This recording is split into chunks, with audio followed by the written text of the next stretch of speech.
করিম সাল্লাল্লাহু আলাইহি ওয়াসাল্লাম বলেছেন, বান্দা আল্লাহর সবচেয়ে কাছে যেতে পারে কখন জানেন? সিজদা গেলে সবচেয়ে কাছে যেতে পারে। আপনি যদি চান একেবারে আল্লাহর সবচেয়ে কাছাকাছি গিয়ে আমার মনের কিছু কথা বলবো, তো আপনি সাধারণ দোয়া করেন না, সিজদা লুটায় পড়েন। আসমানের দরজা, আরশে আজিমের যাওয়ার দরজা কোথায় জানেন? ওই রকেট দিয়ে যাইতে পারবেন না। আরশে আজিমের যাওয়ার দরজা হলো নিচে মাটিতে, অর্থাৎ সিজদায়। আপনি এখানে সিজদা দিলে এটা আরশে আজিমে পৌঁছে যায়। আল্লাহ সবচেয়ে কাছাকাছি যেতে পারে বান্দা।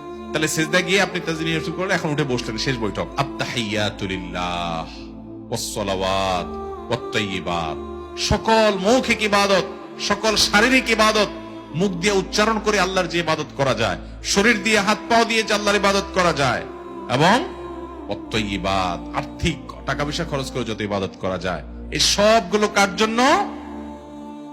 আল্লাহর জন্য। কোন পীর সাহেবের জন্য না, কোন মাজারের জন্য না, কোন ব্যক্তির জন্য না। এগুলো সবগুলো কার জন্য নিবেদন করছি? আল্লাহর জন্য। তাওহীদবাদী মুসলমান। আত্তাহিয়াতু লিল্লাহ ওয়াসসালাওয়াত ওয়াত-তাইয়্যিবাত, আসসালামু আলাইকা আইয়ুহান নাবিয়্যু, হে রাসূল আপনার প্রতি আল্লাহর শান্তি বর্ষিত হোক। আসসালামু আলাইনা, এবং আমাদের প্রতি শান্তি বর্ষিত হোক। ওয়া আলা ইবাদিল্লাহিস সালিহিন, এবং আল্লাহর সকল নেককার বান্দাদের উপর শান্তি বর্ষিত হোক। আসসালামু আলাইনা ওয়া আলা ইবাদিল্লাহিস সালিহিন। এরপরে কি? আশহাদু আল্লা ইলাহা ইল্লাল্লাহ, আমি সাক্ষ্য দিচ্ছি আল্লাহ ছাড়া সত্যিকারের কোনো মাবুদ নাই, ইবাদতের উপযুক্ত আর কেউ নাই, এটা সাক্ষ্য আমি দিচ্ছি।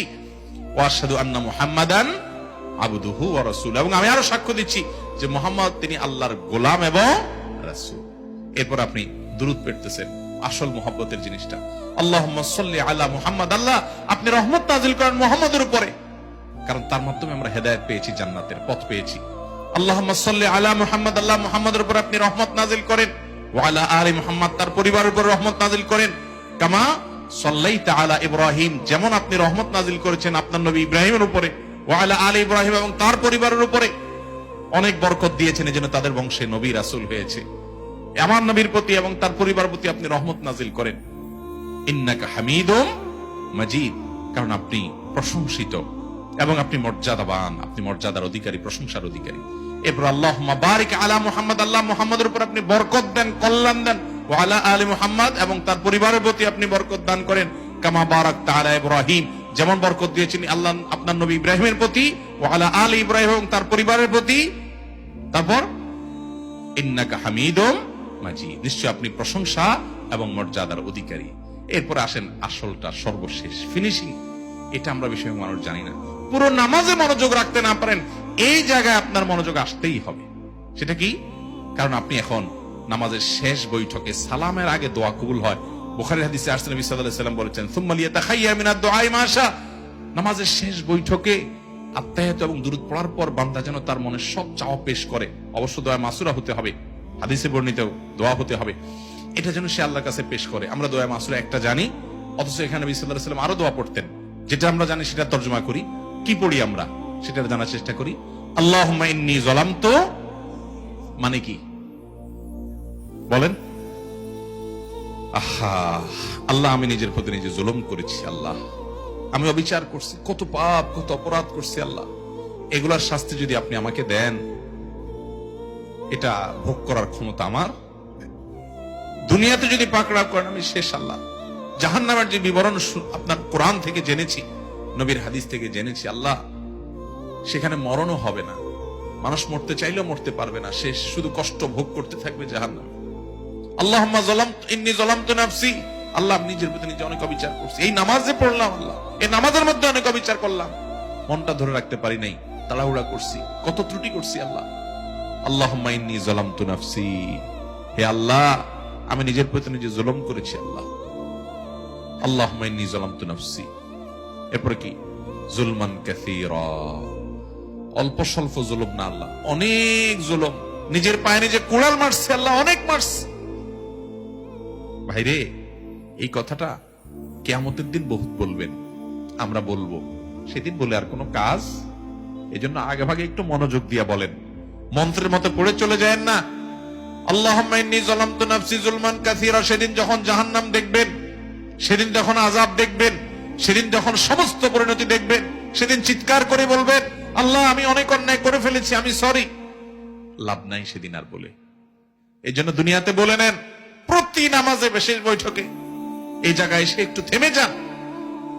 আল্লাহুম্মা ইন্নী যালামতু নাফসি যুলমান কাসীরা। আল্লাহ, আমার নিজের প্রতি নিজে আমি অনেক অবিচার করেছি, এত অবিচার, এটার যদি শাস্তি আপনি দেন কি অবস্থা হবে সেটা মনে রেখে আমরা পড়বো আল্লাহুম্মা ইন্নী যালামতু নাফসি যুলমান। দেখেন এখানে আল্লাহর সাথে কথা বলতেছেন, কিন্তু পুরো নামাজ জুড়ে আমি বললাম না আল্লাহর সাথে কথা। আল্লাহুম্মা মানে কি? হে আল্লাহ। আল্লাহুম্মা মানে কি? হে আল্লাহ। এখানে কিন্তু আল্লাহকে ডাকতেছেন, আপনি আল্লাহকে অ্যাড্রেস করছেন, আল্লাহকে সম্বোধন করছেন, আর আপনার মনোযোগ দিয়ে অন্যদিক থাকে, তাহলে কত বড় অভদ্রতা হয় এটা। আল্লাহুম্মা ইন্নী যালামতু নাফসি, ও আল্লাহ আমি নিজের ভিতরে নিজে জুলুম করছি, তাহলে আল্লাহর দিকে মনোযোগ দিতে হবে, আল্লাহর দিকে মাইন্ড নিতে হবে। যুলমান কাসীরা, তারপর কি? ওয়ালা ইয়াগফিরুয যুনুবা ইল্লা আনত।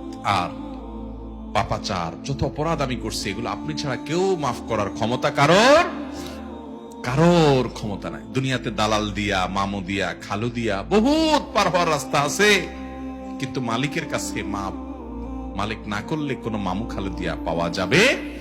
ওয়ালা ইয়াগফিরুয যুনুবা ইল্লা আনত। আল্লাহ, আমার অনেক পাপ অপরাধ আমি করেছি, এই নামাজটা পড়তে গিয়ে কত ভুল ভাল করে বসে আছি, কত অবিচার করছি, আপনার প্রতি অশ্রদ্ধা হয় সেরকম অন্য মনস্ক হয়ে নামাজ পড়েছি আল্লাহ, এটা আল্লাহ আপনার প্রতি অশ্রদ্ধা হয়। আপনার সাথে কথা বলছি, মনোযোগ আমার অন্যদিকে, কত জুলুম আমি করেছি, পুরো নামাজ জুড়ে কত কিছু হয়েছে। ওয়ালা ইয়াগফিরুয যুনুবা ইল্লা আনতা, আমার এই পাপাচার গুলো আপনি ছাড়া কেউ মাফ করতে পারেন। ফাগফিরলি, অতএব এবার আসল কথা এবার, অতএব ফাগফিরলি, আল্লাহ আমাকে মাফ করে দেন। মাগফিরাতাম মিন ইনদিক, আপনার নিজে থেকে আপনি মাফ করে দেন। ফাগফিরলি মাগফিরাতাম মিন ইনদিক ওয়ারহামনি, এবং আমার প্রতি আপনি রহম করেন, একটু মায়া করেন আল্লাহ। ইন্নাকা আনতাল গফুরুর রহিম, কারণ আপনি ক্ষমাশীল, আপনি বলেছেন, আপনি দয়ালু, আপনি বলেছেন, অতএব আপনি আমাকে মাফ করে দেন, আমার প্রতি দয়া করেন। এই জায়গায় নবী করিম সাল্লাল্লাহু আলাইহি ওয়াসাল্লাম আরেকটা দোয়া পড়তেন, আল্লাহুম্মা ইন্নী আউযু বিকা মিন আযাবিন নার। আল্লাহ, আমি আপনার কাছে জাহান্নামের আযাব থেকে পানাহ চাই, ওয়া আযাবিল কবর, কবরের আযাব থেকে পানাহ চাই, ওয়া আউযু বিকা মিন ফিতনাতিল মাহইয়া ওয়াল মামাত, জীবন এবং মরণের যত ফিতনা আছে, বিভ্রান্তি আছে, ধোঁয়াশা আছে, ঈমান নষ্ট হয়, মানুষ বিপথে চলে যায়, সেগুলো থেকে আমি পানাহ চাই। ওয়া আউযু বিকা মিন ফিতনাতি মাসিহিল দাজ্জাল, এবং দাজ্জালের ফিতনা যখন আসবে, যদি আমি বেঁচে থাকি, সেটা থেকে যেন আমি পানাহ পাই। সেই ফিতনা দেখে অনেকে বেঈমান হয়ে যাবে, তাকে আল্লাহ মনে করে ঈমান হারা হয়ে যাবে, ধোঁয়াশা পড়ে যাবে, আমাকে আপনি সে সময় হেফাজত করেন। এই দোয়া শেষ করলেন, এরপর আপনি সালাম দিচ্ছেন, আসসালামু আলাইকুম ওয়া রাহমাতুল্লাহ, তোমাদের প্রতি আল্লাহর রহমত এবং সালাম বর্ষিত হোক। আসসালামু আলাইকুম ওয়া রাহমাতুল্লাহ আপনি বললেন, পরিপূর্ণভাবে কাঁধের দিকে ফিরে, একদম পুরো ঘাড় ফিরিয়ে, তারপর আসসালামু আলাইকুম ওয়া রাহমাতুল্লাহ, আবার ঘাড়ে ফিরিয়ে আসসালামু আলাইকুম ওয়া রাহমাতুল্লাহ বললেন। নামাজ শেষ। নামাজ শেষ করার পর নবী করিম সাল্লাল্লাহু আলাইহি ওয়াসাল্লাম 3 বার ইস্তেগফার পড়তেন। কি পড়তেন? আস্তাগফিরুল্লাহ, আস্তাগফিরুল্লাহ, আস্তাগফিরুল্লাহ। আচ্ছা বলেন তো, আস্তাগফিরুল্লাহর মানে কি? এটার অর্থ কি? আল্লাহর কাছে ক্ষমা চাই। এতক্ষণ ধরে কি পাপ করছে যে এখন ক্ষমা চাবে? কিরে ভাই, পাপের কাজ, অপরাধের কাজের পরে না মানুষ ক্ষমা চায়, কিন্তু পড়লেন নামাজ ভালো কাজ, এখন আলহামদুলিল্লাহ না পড়বেন, কিন্তু আপনি ক্ষমা চাচ্ছেন কেন? কারণ নামাজের ভিতরে বহুত ভুল ত্রুটি, ওই যে মনোযোগ নষ্ট হয়ে গেছে, তাড়াহুড়া করে ফেলেছি, এই জন্য আল্লাহর কাছে ক্ষমা চাচ্ছি। আস্তাগফিরুল্লাহ, আস্তাগফিরুল্লাহ, আস্তাগফিরুল্লাহ। এরপরে অন্যান্য দোয়া দরুদ পড়তে হবে। অতএব এই নামাজের শুরু থেকে শেষ পর্যন্ত সালাতে আমরা কি বলি, আমি অর্থটা শুধু বলার চেষ্টা করলাম, আমার একবার বলাতে আপনাদের মুখস্থ হয়ে যাবে না, কিন্তু আপনারা সবাই নামাজে যে দোয়া দরুদ পড়েন, যে সূরা কেরাত পড়েন, যে তাসবিহ এবং তাকবীর উচ্চারণ করেন, এগুলো সবগুলোর অর্থ মুখস্থ করবেন তো ইনশাআল্লাহ। এগুলো আপনি অনলাইনে পেয়ে যাবেন, আপনি মুখস্থ করার চেষ্টা করেন। এগুলো মুখস্থ করলে কি হবে, আপনি কি বলছেন সেটার অর্থ বুঝবেন, অর্থের দিকে তাকায় তাকায় পড়লে আপনার মনোযোগটা ধরে রাখতে পারবেন। আপনি যদি কিছুই না বুঝেন, আপনি মনোযোগ ধরাটা কঠিন হবে। যদিও নামাজে মনোযোগ ধরে রাখার জন্য আরো অনেকগুলো ডিউটি আছে, একটা ডিউটি শুধু আজকে বললাম, আবার কোন মাহফিলে ইনশাআল্লাহ অন্য আরেকটা ডিউটির কথা বলবো। রব্বে কারীমের কাছে, আরশে আজিমের মালিকের কাছে নিবেদন করি, আল্লাহ আমরা গুনাহগার বান্দা, তুমি আমাদেরকে সেরকম নামাজ পড়ার তৌফিক দাও যে নামাজ তোমার রাসূল পড়েছেন, তোমার সাহাবীরা পড়েছেন, তোমার প্রিয় বান্দারা পড়েছেন। আল্লাহ সেই নামাজটা পড়ার তৌফিক আমরা চাই।